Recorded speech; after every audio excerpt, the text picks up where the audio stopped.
The Secretary connected with his counterpart in Russia yesterday. In their call, did Mr. Lavrov give Secretary Rubio any indication of whether and when this peace memorandum that Russia promised would materialize?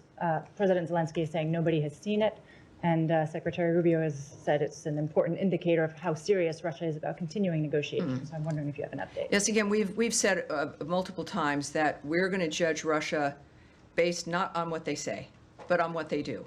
And right now what's happening is not good, right? You've heard that from the president.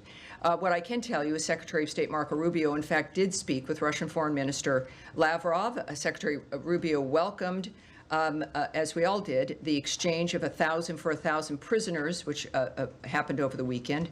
That was arranged, I believe, while we were in Istanbul, Turkey. The secretary reiterated President Trump's calls for constructive, good faith dialogue with Ukraine as the only path forward ending the war. So that's what we're saying about the call itself, and we'll have to kind of leave that there. On the question of the good faith dialogue, sure. Does the Secretary believe that what the Russians have offered in terms of these direct talks with the Ukrainians in Istanbul, is that being offered in good faith? We understand it's the same delegation that was dispatched last time. Is this actually going to move the ball forward, or is it a rehash? Right. Well, that's kind of, I think, at the heart of the current diplomatic dialogues and negotiations. And I won't characterize the Secretary's point of view or his approach.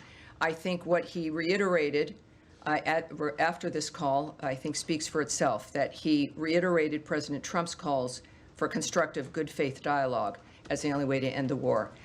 So that was repeated in that call, and I think that speaks to the Secretary's position. All right, yes, sir, go ahead. Can I just follow up on that? Can this good faith dialogue continue alongside military offensive?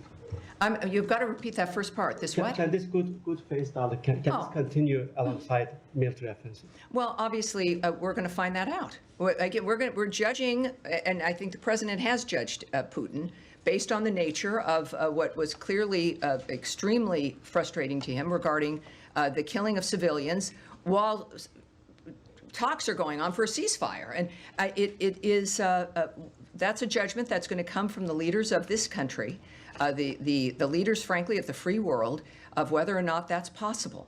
And we're going to have to take that moment by moment in this case, I think. And are you guys involved into the second part of Istanbul talks? Are you part of it?